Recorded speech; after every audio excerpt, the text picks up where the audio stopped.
Hello, everyone. Welcome to Boardroom Broadcast, where we do board level discussion. And today we are going to discuss about e-invoicing. As you can see in the banner, that's what we are going to discuss. I'm Neetu Choudhary, strategic thinking partner and governance coach for CEOs and boards, corporate director, international keynote speaker, founder of Evolvitude Speaker Bureau, author based out of UAE. And for our special discussion, we have two special guests with us today. Let me introduce you to them. The first one is Ekansh. He is the founder and CEO of ScaleX Tax, a UAE based tax advisory tax technology firm helping businesses navigate taxation, technology, and e-invoicing. So it's like end to end service. Ekansh is rank holder, chartered accountant with nearly 15 years of experience across India and GCC. Ekansh has advised businesses in UAE, Saudi Arabia, Bahrain, Oman, and India. And he's widely known as Mr. E-Invoicing. Ekansh has trained more than 4,000 professionals. See, by mistake, I'm saying 400,000. That's a good omen. Advised more than 1,500 plus businesses and is author of UAE's first dedicated book on e-invoicing. And it's altogether a big discussion, so we'll definitely have it someday. And he is approved, that book is approved by UAE National Media Authority. He's sought after speaker on when it comes to text technology, e-invoicing, or financial transformation. And he also hosts a podcast, Walk the Talk. So if you're not still following it, it's available on YouTube and he posts on Instagram as well. Our next wonderful speaker is Elisa Palacio. She's an international tax leader with experience across multinational companies with 34 jurisdictions, which is like a big thing. And she writes a wonderful newsletter on LinkedIn. If you're still not following it, please follow because she's doing excellent work. She is specialized in merger and acquisition, international text strategy, text transformation, transfer pricing, and digital text initiatives. That's what we are going to deep dive today. And is passionate about helping businesses turn text into strategic drivers of better decision making. And one thing I can say confidently, she is brilliant human being, an excellent keynote speaker. Thank you so much, both of you, for joining us today. Thank you, Neetu. A pleasure. Thank you. And for our audience, I want to give you a little brief about our discussion. We are going to talk end to end in less time. So we'll be talking about the awareness, regulation, implementation, impact, and concrete practical actions what you can take. So this is the structure of our talk today. And so first we'll start with the foundation. What is the e-invoicing and why now? Why it is required?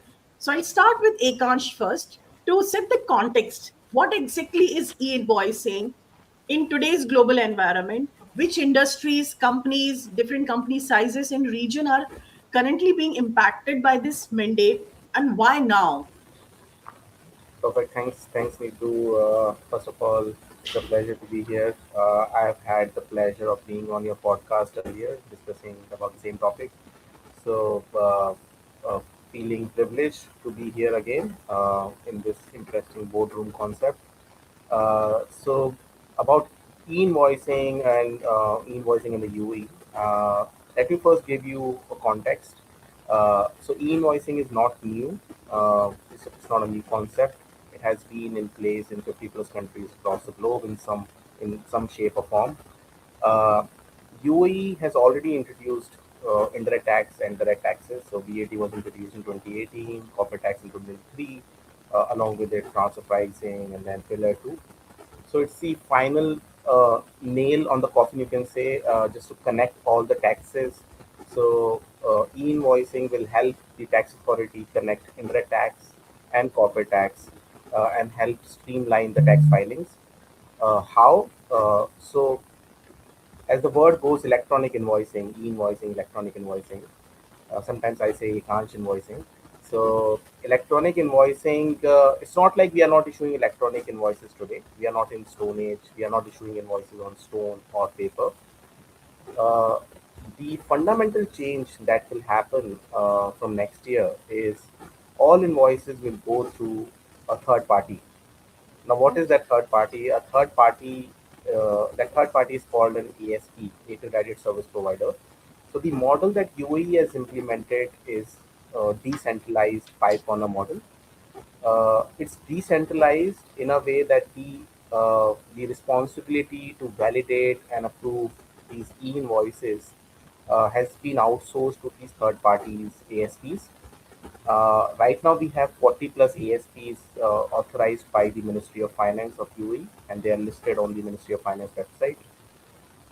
So every business in the UAE will have to appoint mandatorily one of those ASPs by a certain deadline. So it's a mandate for every business to appoint one of those ASPs. It's not an option. So that is why it's called decentralized model. Whereas the model in Saudi and some other countries, it's centralized model, clearance model, where you you are not mandated to appoint an ASP. You can directly integrate with the tax authorities portal and start generating the invoices.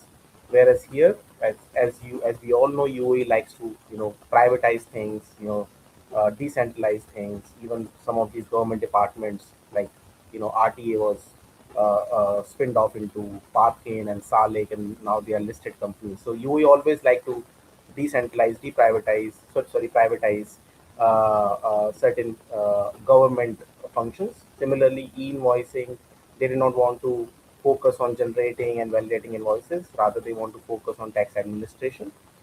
So essentially, what will happen? Every business, once they have appointed an ASP, they will be sending their invoice data to that ASP, and that ASP will then do certain validation and send it to another ASP, which will be the ASP of the buyer, and that ASP of the buyer will then send it to the buyer. So this is how an invoice will flow. If you want to compare it with an analogy, you can say, like, previously you were making cash payments to a vendor to buy something, and then it got replaced with Apple Pay. Similarly, instead of preparing an invoice in PDF and then emailing it, mentioning the email and sending the hit button and all of that, and then getting an acknowledgement from the customer that have you received it. So to avoid that, the system that you're using to generate invoices, as soon as you generate an invoice, automatically it goes to your customer in real time basis. So that's how fast this process is. Uh, so I mean, this is the overall architecture of the invoicing in the UAE. It's called decentralized five corner model because there are five stakeholders. I don't want to get into too much technicalities, but like there are five stakeholders. One is supplier, it's supplier's ASP, because they will have to appoint an ASP, and then there will be an ASP of the buyer also, because you can't receive e-invoices without an ASP. And then the buyer itself at corner number 4, corner 1 supplier, corner 2 supplier CSP, corner 3 buyer CSP, corner 4 buyer. And then we have tax authority, which is the FTA at corner number 5. FTA will be getting real-time access to all these invoices, which today they do not get unless they ask for it. So if you want to compare it with another analogy, like if I want to call you, Neetu, I need to know your mobile number. Maybe you are using you, I am using Etisalat, so I can still call you, right? Similarly, a company using XYZ ASP can still send e-invoice to another company using ABC ASP, because they are connected through a common framework of PayPal. So similarly, telecom, there is a common telecom architecture. Similarly, there is a common e-invoicing architecture called PayPal here in the UAE. That's in nutshell. Happy to take the conversation forward. Okay. That's interesting. And as you mentioned, one question is coming to my mind. Now, the for e-invoicing, all the financial details will go through the ASPs. Uh, how does the companies make sure that the confidential information is not reaching to the competitors? Because that ASP may be serving two, three companies, and they may be the competitors. So, how do they deal with that? Sure. Is that for me? Yeah. Perfect. Perfect. So very good question, and question I often get asked from my clients, especially the clients that are in sensitive sectors like banking, financial service, insurance, so government entities.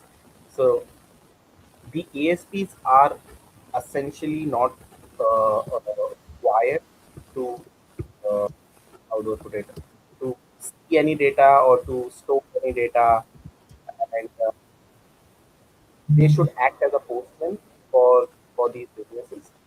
They should not be storing any data on behalf of the businesses. If they are, then there should be proper confidentiality agreements should be in place. And it's not Okay. like e-invoicing is not new. As I started the discussion, it's not new in the country. It's not, sorry, it's new in the country, but it's not new. Not a new concept. So it has been, all these concerns have already been deliberated across the globe.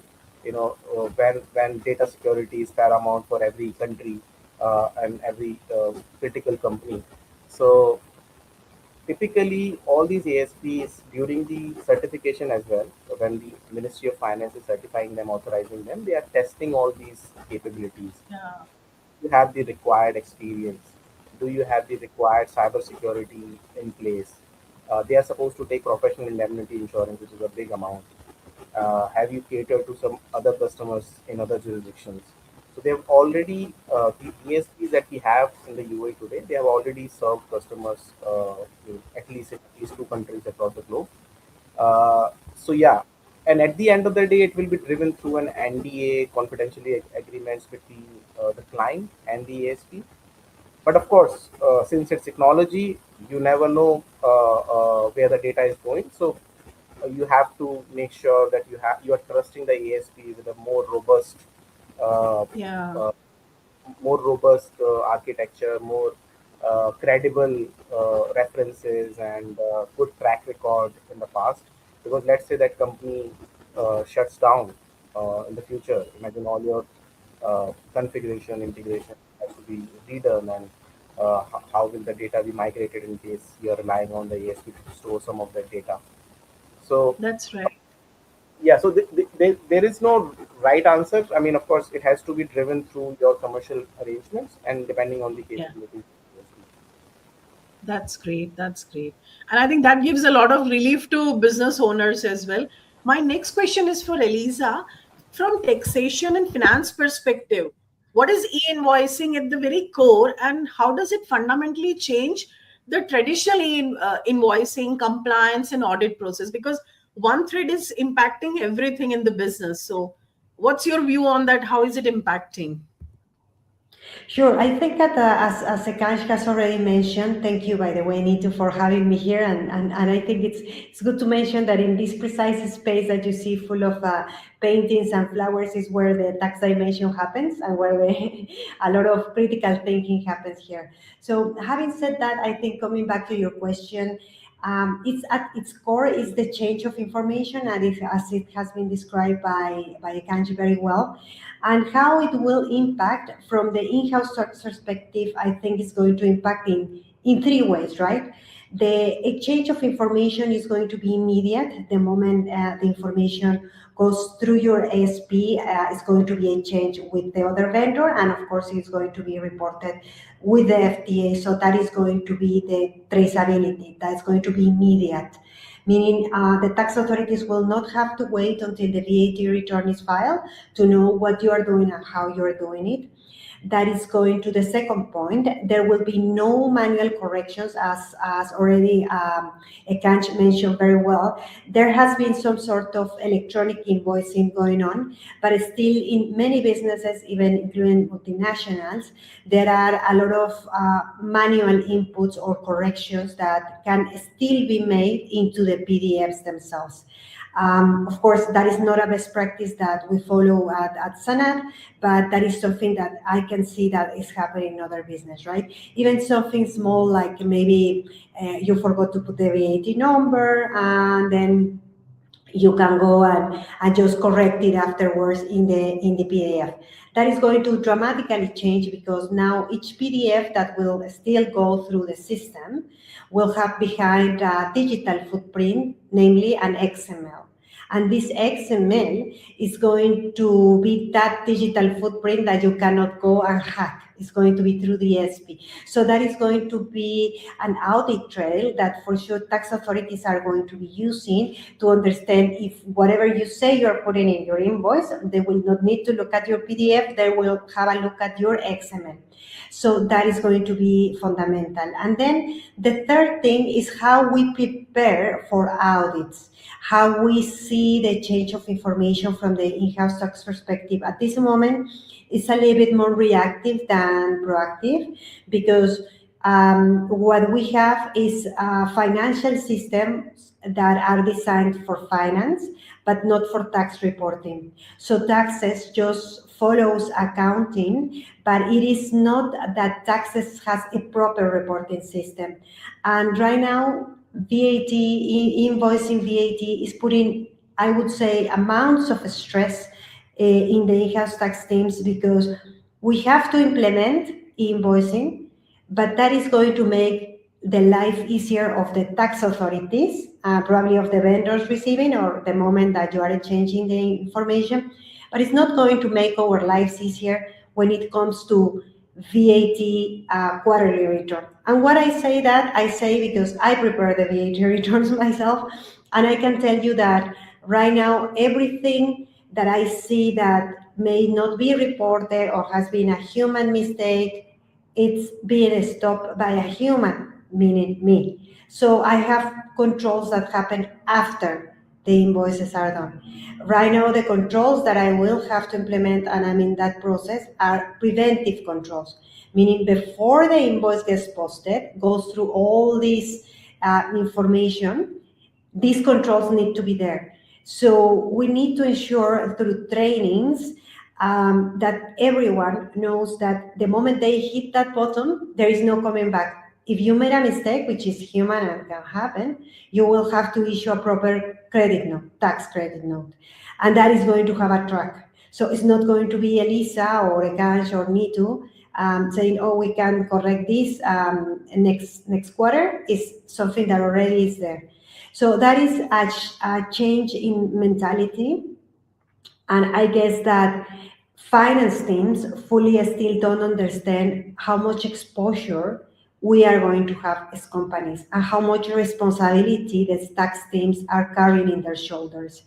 That's why I think it's important, I mean, as you mentioned initially, for the CFOs and the heads of finance to understand that taxes now needs help in terms of more budget, see how we can improve the systems, because again, invoicing is just a system that will make the tax authorities' life easier, but not the in-house. So we need to understand how the systems that we do have, or the systems that we don't have, because it may happen that a lot of people still have it in Excel, need to be speed up to have that clarity of reporting. Some ASPs, I have seen that they are able to provide some reporting, some dashboards, which are very useful for the in-house person, and that maybe with some extra cost, we can leverage from them. I think it also depends from the type of ESPs. Maybe simpler ESPs, they don't have that, but I can say that most of the big ones that I have seen, maybe 70% of them, by an extra cost, they have it. So, finance teams should look into the budget and say, yes, we want to give this extra money to support taxes, because it's going to be, the moment an audit comes, it's going to be very different to the audits we know right now.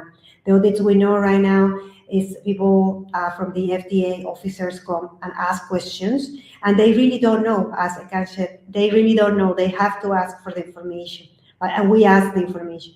Right now they will know, and they will ask why, what happened. And that is going to be a very different pressure. So I believe that's at its core, of course, is changing the mindset from, a post to before, to be more preventive and less reactive. Okay, that's interesting. And the question which is coming to my mind for you right now is that will it reduce the audit time? Because now the FTA is having all information and they can see that if something is wrong in the credit note has been issued. So will the tax will be more frequent? Like how the tax audits will change, like how that structure will change overall? Duration, the I depth of it. I have seen this in my own home country, in Mexico. So when it was implemented, definitely it changed. There were more often audits, and then audits were sharper because they came with specific questions about the specific invoices or transactions. And of course, time of response will be less. Right now, they give you maybe a couple of days, maybe even a week if they are a bit more conservative, but they will be expecting at some point maybe answers in the same day. So again, it's going to put an enormous amount of pressure in providing this information fast. Why? Because the more we take about providing that information, it's going to be a red flag as well for the tax authorities. Maybe these guys are not organized. Maybe this transaction is something we need to keep on looking at, because there will be red flags of about how fast, how transparent you are. So that's going to change definitely. And we need to be ready to have all our information archived in the right places. As Ekansh said, the archiving is going to, it is responsibility of the company, not of the ESP. In our cases, we are choosing to store our company in very secure service of the company, of course, because it's highly confidential. And then in the end, it's going to be my responsibility as a tax person in the company to provide this information and all its attachment, right? Not only this, but to know this. And I think that's what it comes, the part of having our systems ready to be transparent in minutes rather than in hours or days. That's right. That's interesting. And this leads to next question for Ekansh, that this is applicable for what is the size of the companies, those who have to be ready, say, by 31st October or the next year. And from big company, how it's moving to smaller companies. Because I understand that ultimately it's for everybody, whether you are a very small company or a very large company. So what is the implementation phases for it? Sure, happy to answer. Is my voice better than before? Yeah, it's much better now. Much better. Okay. So there are two phases for businesses. Essentially, phase one is for businesses having a revenue of 50 million dirham and above, as per Okay. the latest accounting year, latest auditing year. So the phase one companies have to appoint their ASP by 30th of October this year, which is 2026.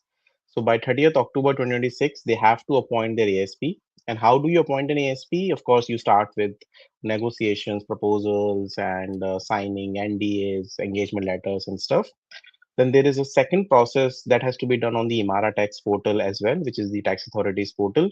You have to go there. There is an e-invoicing functionality that has been enabled on the Imara Tax portal. You have to go there and select your ASP. There are, as I said earlier, there are 40 plus ASPs. Right now, there are 30 plus approved ASPs, because there are some are pre-approved, some are fully approved.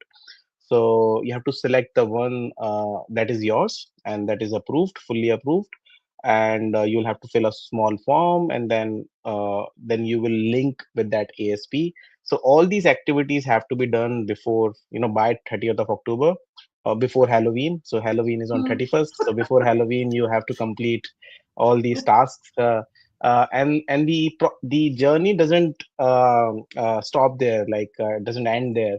It's not like ASP is not a magician and they will come with a wand and say Wingardium Leviosa and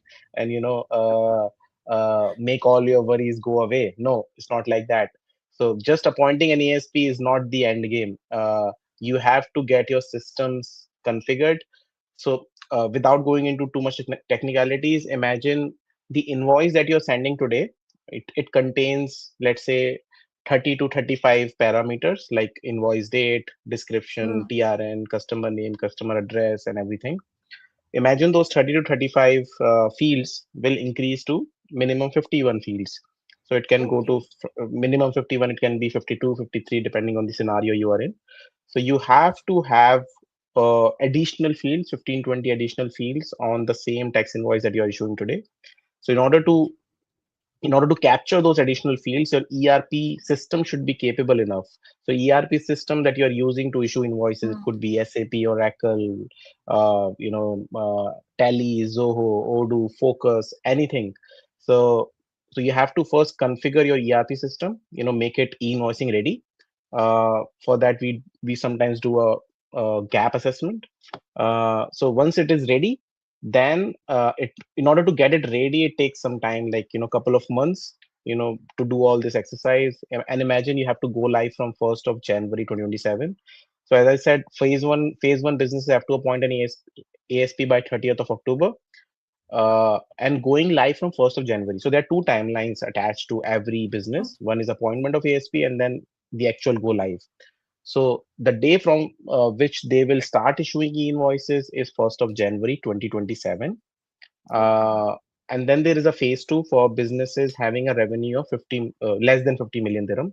So anyone having a revenue less than 50 million dirham will have to appoint their ASP by 31st of March 2027. And then, as I said, there are two timelines attached to every business. The second timeline is the actual go live date from 1st of July 2027. So once they appoint their ASP by 31st of March, they will have another 3 months to do all the configurations, integrations in place, going live from 1st of July 2027. There is additional phase for government entities. So government entities like, DMCC, Dubai South, Free Zone, certain Department of Finance. All these government entities have another phase which starts from 1st of October 2027. So they have another 3 months, you can say July, August, September, to do all those configurations and integrations. But they have to appoint an ASP by 31st of March 2027, along with phase two businesses. So essentially three phases, but for businesses, two phases. The last phase is for government entities. So this is how it's Okay. structured. Right now, there are rumors that the go live date of 1st January 2027 will extend, but there is no such news. So let's not fall prey to such rumors. Yeah. Let's prepare ourselves, considering 1st January as the go live date. And I want to make a very blunt statement, a very important statement here, that please don't consider this project as another tax compliance project. See, what as Alisa was correctly mentioning, sometimes it's difficult to explain in this part of the world how important tax function is, how critical this e-invoicing project is, because we have never had taxes in the past. So it's natural for them to feel, oh, it should be optional, right? I mean, why do I even consider tax in this project, or even tax as a whole? I mean, there should not be any specific tax person. Finance can manage. Yeah. See, if you do not file your VAT return, what is the consequence? If you do not file your CAT return, what is the consequence? The consequence is penalties. But if you do not get your e-invoicing right, it's not just the penalties, it's your business continuity. So because imagine you cannot send invoices from 1st of January to your customer. What is the consequence if you are not able to send invoices? You will not get paid.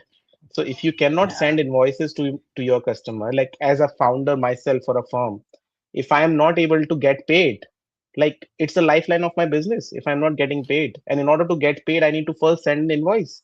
From 1st January, it has to be an e-invoice. So if I have not implemented it correctly, I will not be able to send an invoice, let's say, to Alisa's company. So if Alisa's company has not received it properly, they will not pay me, even though I have delivered everything, delivered the service and everything. So it's a business continuity project. People should consider it on priority. Although, as I said earlier, it's never. So we have never had tax, e-invoicing, or any such topics in the past. So it's natural for us to feel, consider it light, because Yeah. see, we don't have dedicated tax teams, dedicated indirect tax, direct tax teams like we have in mature jurisdictions. Like I come from India, Alisa comes from Mexico, Argentina. So from in these mature jurisdictions, we have dedicated indirect tax team, dedicated tax technology team in an organization, but here we do not. A finance person was managing the show. Now we have people like Alisa. At least we have someone who is dedicated for tax. But maybe in the future there will be, let's say, two tax departments. One is for indirect tax, one is for direct tax, probably one for e-invoicing, tax technology.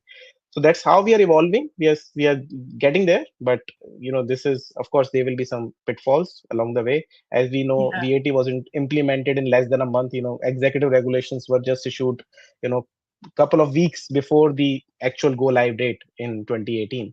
So Yeah. we know we can, but VAT can be implemented, but e-invoicing implementation depends on your systems. There are a lot of external A lot of variables. integration. A lot of external variables are there. Like you have to, it's not just your own thing. You have to depend on IT, external vendor, ASP, a consultant.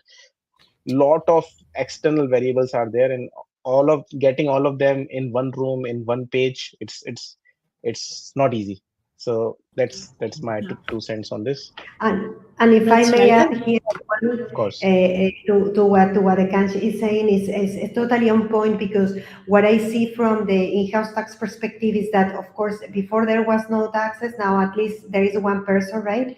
And just people think, oh, because it's VAT, happens once in a quarter, it's not that much. The truth is that every day of my life since this invoice started has been extremely painful, because I see what it's going to be like. And hopefully, I mean, and thankfully in my organization, people do think as taxes as part, as a key point to be embedded in the business, and gives a lot of priority. But what I have seen is that without the help of the business, of IT, of the finance head, CFO pushing together towards this achievement, one cannot do it alone. And I just mm, feel very sorry, because I know there are a lot of in-house tax people, or even finance people, as Ekansh said, that also do that quarterly, and they are actually not VAT experts, and they are facing this on top of whatever they have about their finance and accounting. They have to face them alone. So I guess it's a mm, good point to bring awareness to finance leaders that this is a very serious project, and the fact that it was not there before, it doesn't mean that it's a minor project. It's going to change fundamentally the way you structure your VAT. Because think about the VAT, where does it start? It starts with a clause in a contract. Is there VAT? Is there not mm, VAT? What type of VAT?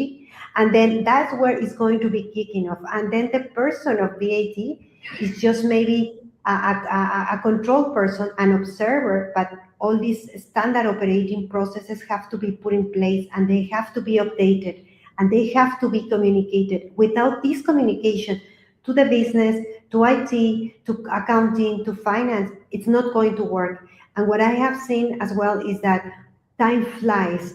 We started at Sanad, we started this process a year ago, actually, when Ekansh was still working for his private lawyer. We started doing this process, and it's taking longer than expected. Why? Because it's not just me pushing, it requires other inputs of departments to say yes to one thing. So please, if you are hearing this podcast and you have not started, you are still doubting about appointing who you need to have your tax assessment, for sure, I totally recommend Scale Tax. I know Ekansh personally from before, from not only this company, but from other companies. He's an amazing guy.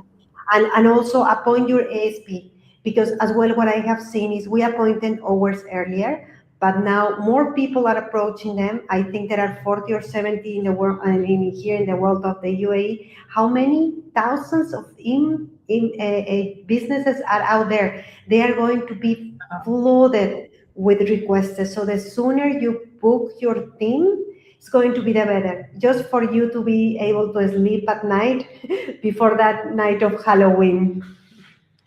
that's right. I like this analogy. And Elisa, as you mentioned that a lot of integration is required from all the systems.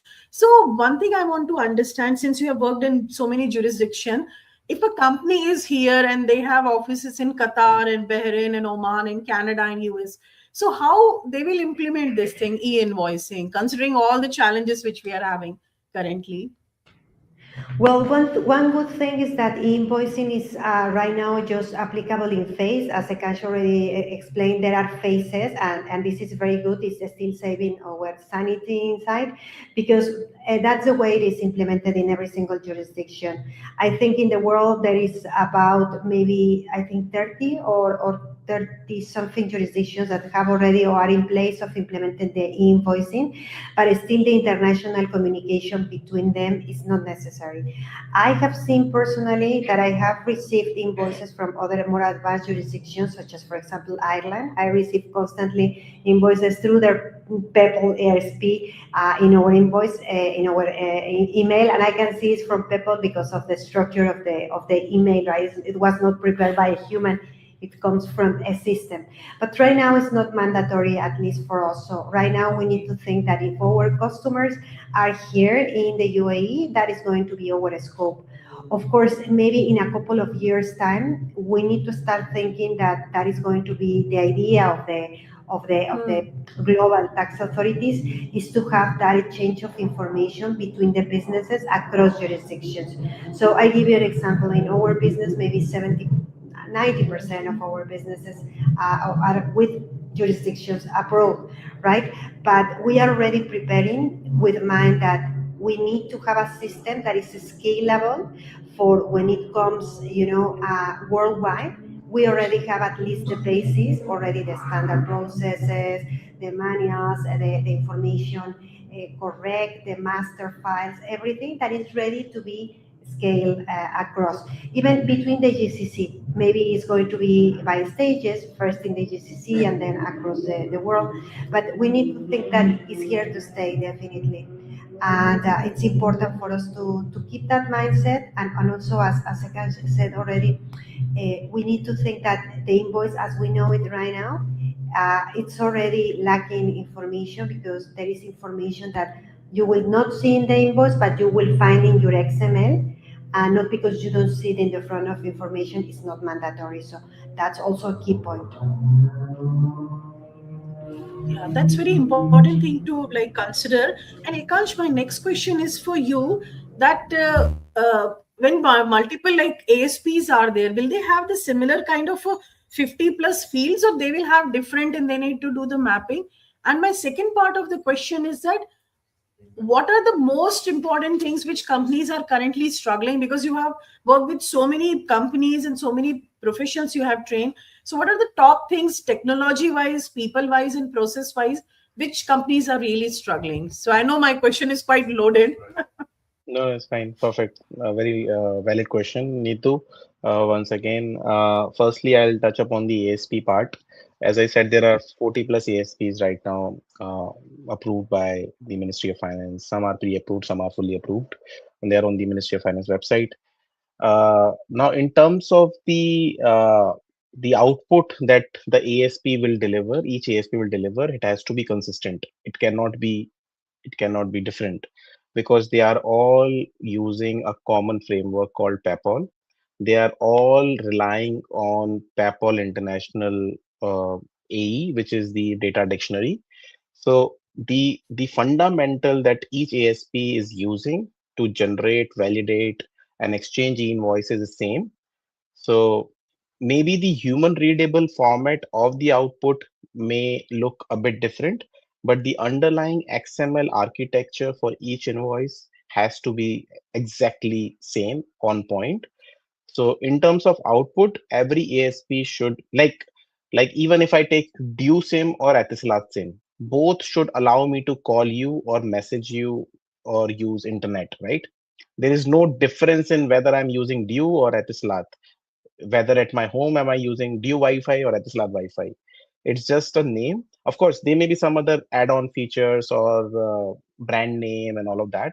Similarly, in e-invoicing, once you've selected an ASP and they are approved by the ministry, that ASP should be able to deliver you that output, which will be an e-invoice, and it cannot be different from another ASP because they are all using the common fundamental, which is PAPOL. And to the second question, the number one thing that businesses are struggling with right now is, I would say, is taking those decisions, like appointing an ASP. As Elisa mentioned, uh, as Elisa mentioned that many companies have not even appointed an ASP. So since the initial deadline for phase one companies was 31st of July 2026, and it got extended to 30th of October 2026. So people have taken e-invoicing in the back seat, and they are thinking that they still have time until 30th of October to appoint the ASP. So those decision making abilities have sort of, gone for a toss, because uh, they are not taking it lightly. They feel that they have already other things on their, on their to-do list, like they have to furnish the corporate tax return, they have their month-end closing audits and everything. Because as I said, there are hardly many companies which have a dedicated tax person. So one finance person is managing the show. So that decision to appoint an ASP is really challenging, because these ASPs are also reaching out to these companies, and companies are also reaching out to these ASPs. So, and sometimes it becomes sort of a khichdi, I would say, because when you analyze too many options, like the other day, I was in an activity. I was sitting, I was part of a session, and where the speaker told me, I was sitting in an auditorium. The speaker told me to change my seat. So I, got up and went to another seat. Now there were many empty seats, so I had to choose one, right? Then the speaker asked me to come back to my original seat. So which one was easy for me? The second one was easier for me because I knew which seat I was on. But the first one was pretty difficult because I had too many options, somewhere on the left, somewhere on the right, somewhere in the center. Where should I sit? Similar thing is happening now with the market. Of course, there are 40 plus ASP, which is not enough, but still those 40 ASPs are targeting the same company. Let's say Alisa's company or your company. Like, you will be bombarded with many ASPs at the same time. So, and if you are entertaining all of them, then you are in that confused dilemma, like I was yesterday. Which seat to choose? Which ASP to choose? You know, you have to really focus on couple of ASPs. I always advise my clients, don't do analysis paralysis. Just focus on 2 to 3 ASPs. If you go to some companies have even sent RFPs to 16 ASPs, 16 or 20. I mean, you are saying you don't have time for this project, but now you have time to evaluate 16 people. I know it may be a critical project for you, but at least do some sort of due diligence, either through a consultant or through an external vendor. At least shortlist that list, minimize that list to maybe 3 4 maximum, or 5. Because even evaluating each and every ASP, getting into a call, meeting with them, negotiating, getting proposals, it's takes away so much of your time. So those decision making, prioritizing, organizing this entire RFP process, this is, I think people are really struggling right now. Because what may happen, one ASP will just give a quote of, let's say, a few thousand dirhams, which is the lowest, and then the procurement will put that ASP on the L1 Yeah. category, whereas the technical capabilities may be very low. So then it becomes tough for the tax and finance team to pitch for the ASP that is more technically advanced, more robust, more better, because one ASP they invited that quoted very, very low. And then as per the Mhm. procurement principles, it has to be on the top. So these are the some of the challenges I'm facing right now with my clients. And of course, we are trying to navigate them, but I am concerned about clients that do not have access to a consultant, that do not have access to this market insight. Maybe they end up appointing an ASP that is probably not a good choice. So that's pretty much the challenges. Yeah. Exactly. And if like they don't know which seat to choose and which ASP to choose, as Elisa and you explained, that it has a bigger impact. I mean, it's not something that you have to do only for 6 months or 1 year. It's going to be there forever. So it's good to consult someone who's expert in that field and take that that insight before we even step into finding the ASP and going ahead with that one. That's very true.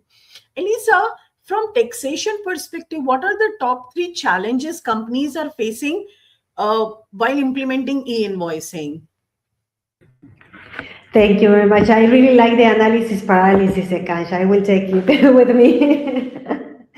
I think the three main challenges is, of course, systems, time, and budget. And with systems, I would say that many companies have systems that are maybe not all the same for all their companies, even if they are in one jurisdiction, but they have different systems. So having different systems will present that you will have to do different implementations or in different implementation phases, because your system responses or answers or solutions will not be the same for system A than for system B. So that is one thing. It's going to be time consuming, and definitely is going to require more resources internally and also for advisors as well. And then the other part is budget, because again, I think a lot of companies, I'm just thinking this, okay, as Ekansh said, I just need to appoint one ASP, and that ASP is going to solve all my problems.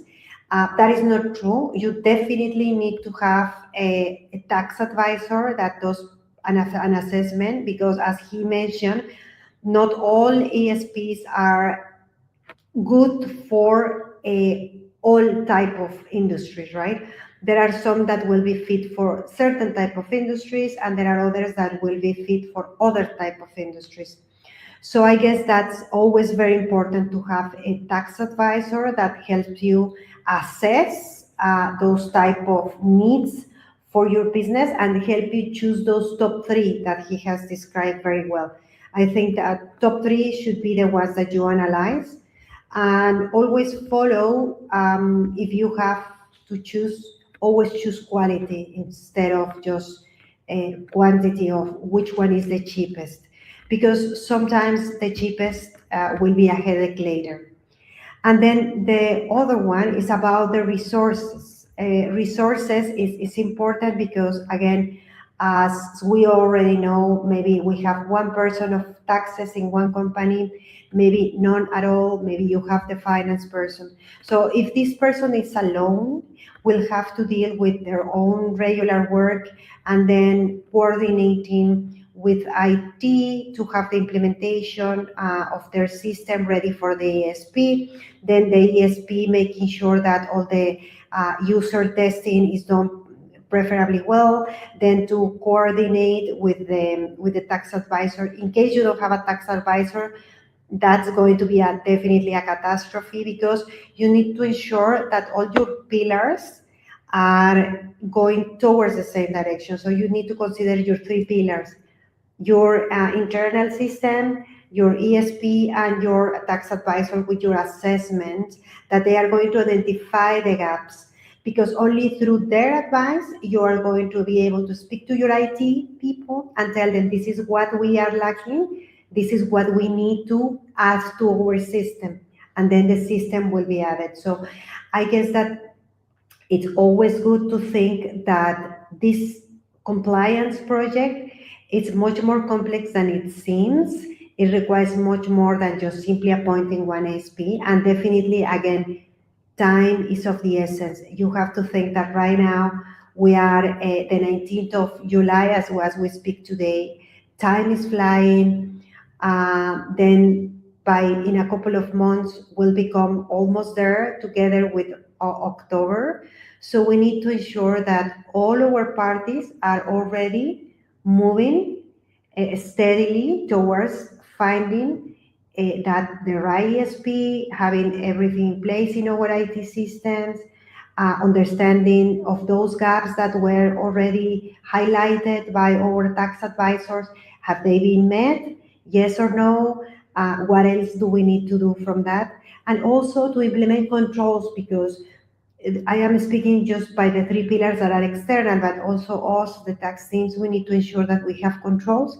These are controls are preventing, not detect and detective, rather than post the fact, right? So it's quite a complex project. It seems small, but it's quite a complex project because it's going to be the pioneer of many other things to come. So how we do this project is going to definitely set the tone for how we are going to scale it in the future when we have more compliance. That's wonderful. And we had such a beautiful discussion. I think everyone will get very profound insight from this discussion. So before we close, I would like to ask one advice you would like to give to companies. So I'll start with Ekansh. What is it one advice would you like to give to company while implementing e-invoicing? So the number one advice I would say is just whatever decision you are taking, whatever in terms of this ASP and e-invoicing project, just understand one thing: cost of non-compliance is greater than cost of compliance.